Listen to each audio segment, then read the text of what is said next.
because right now candidates have the great resignation that I think is still kind of going on.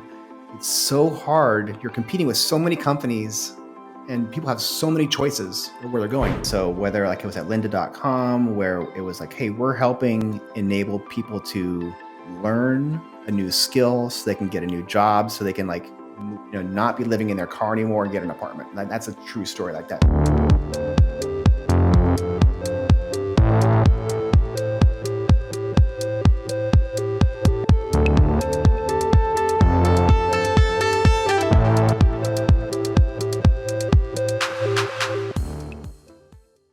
So we are here with Mike Wong, VP of Marketing at Biteable, a platform that is empowering tons of people to make studio quality videos without having the previous editing experience. Mike has been managing product marketing teams for B2B and B2C companies for over 17 years, and I am thrilled to have him on to share with us today. Mike, thank you for being here today. Yeah, thanks, Lisa. I appreciate you having me. So could you start by just telling us more about Biteable, your role, and the previous experiences that led up to you being there? Yeah, so Biteable is, we like to think of it as the leading solution that helps you create concise, engaging, and on-brand video content. Companies turn to us and trust us to help them create messages that help drive awareness, alignment, and action, ultimately. We're really trying to help empower effective communication for everybody. My road here is kind of a fun one where I spent some time in, started off in software, moved into durable goods, worked at Nike for a little while, went to lynda.com, did online education there and marketing, left there, went to a company called PicMonkey and led the marketing team there, then went to medical devices to help dentists treat their patients better. And then a friend of mine, the CEO at Biteable, Brent Chidoba, reached out to me and said, hey, we're making this shift from a B2C organization product to a B2B product. Can you come help us, lead the effort here? And so I joined about 8 months ago, and it's just been a real fun ride ever since. Now you have extensive experience building and managing marketing teams. And right now we're in a time when marketers especially have some of the most coveted skills. With the hiring landscape changing drastically, what would you say are the top hiring challenges facing marketing departments today? What are candidates really looking for now versus maybe just a couple of years ago? Yeah. So this is like a really timely question for me because when I joined Biteable, I had the opportunity to hire some new folks, and it was really challenging to make sure that our job postings stood out to other candidates because right now candidates have, with the great resignation that I think is still kind of going on, it's so hard. You're competing with so many companies, and people have so many choices of where they're going. We're talking to people, and they would have like 2 or 3 job offers. Excuse me. And so we're like, oh my gosh, like how are we going to compete with all these other companies? And so, we had to move very quickly on job offers. The days of kind of like, oh, let's just give it another day or two, those are gone. Like you have to act quickly. You have to have all your ducks in a row before you do your job posting so that you've got, you're just ready to go make an offer when you find somebody who's solid. But that has been a big challenge. And I think what people are looking for the most is the flexibility, right? Candidates during the pandemic really got used to working from home, and they like that flexibility, whether they can start their day early, have a big break in the middle of the day to go work out, take care of their kids, do whatever. They like that, and they don't want to have to go back full time to an office. And so I think that is super critical that companies are focusing on how do you develop and foster that hybrid work environment for people.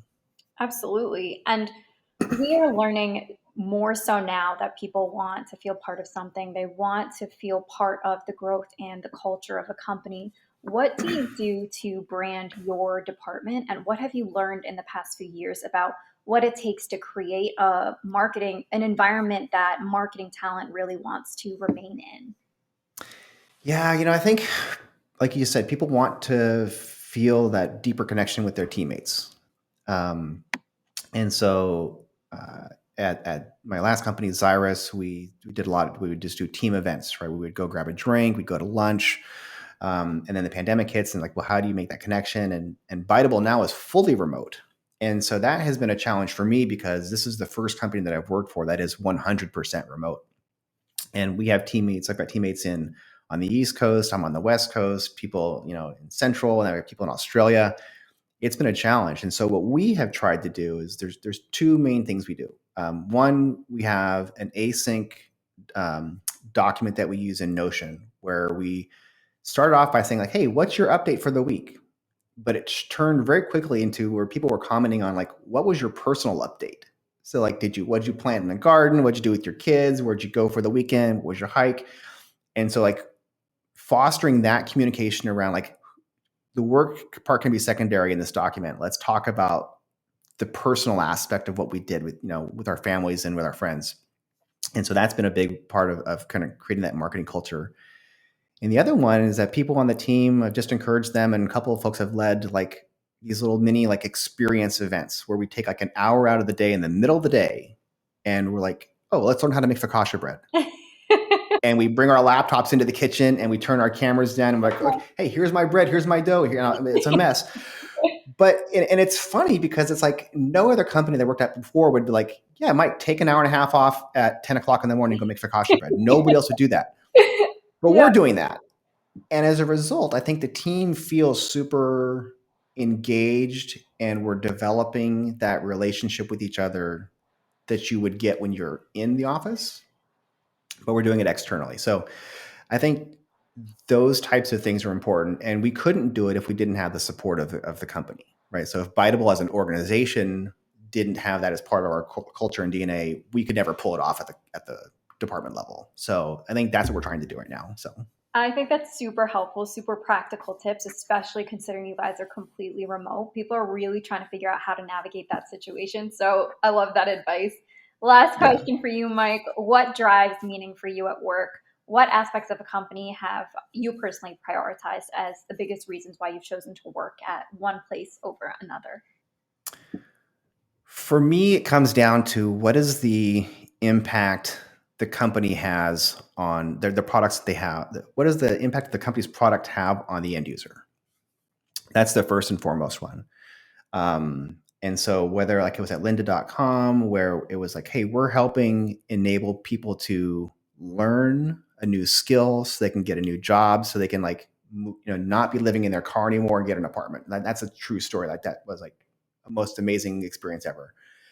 And then at Xyrus, it was like, hey, we're enabling dentists to give patients a better experience at the dental office because no one likes to go to the dentist, right? So that was really powerful to me.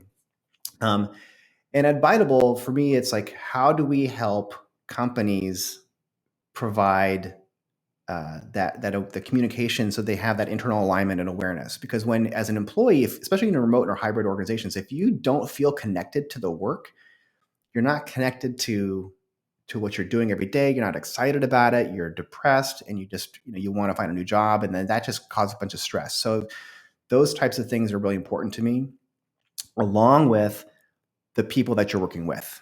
And so I'm very fortunate that at Biteable, I'm working again with the CEO, the CFO, people who I've worked with in the past. Um, and when you walk into an organization and you have that immediate trust on day one, doesn't take 90 days or a year to build it up. It's just you're so much more effective. So those are the types of things that I look for. Like, am I having an impact on people at scale? Mm-hmm. And do I like the people that I'm working with? And those are the most important things to me. I love hearing that, Mike. Super insightful. Thank you so much for hanging out with us today. And thank you all for listening to Architects of Contemporary Hiring. Awesome. Thanks, Lisa.